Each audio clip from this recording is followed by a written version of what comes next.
या ठिकाणी काँग्रेसने जे या देशामध्ये विरोध दर्शवला त्याच्यामध्ये काँग्रेस पार्टीचा या ठिकाणी आम्ही जाहीर निषेध करतोय।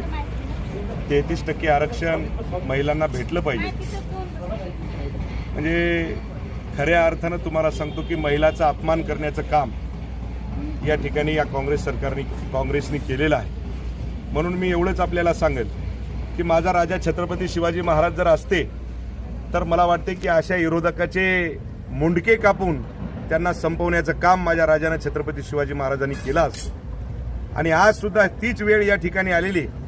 सन्माननीय नरेंद्रभाई मोदी या ठिकाणी तुम्हाला सांगतो की देशाची नारी सक्षम झाली पाहिजे आणि ते विरोधी पार्टी जे काँग्रेसवाले आहेत हे मला वाटते की त्याला विरोध करायलेत। अशा लोकांना या हिंदुस्थानामध्ये राहण्याचा अधिकार नाही।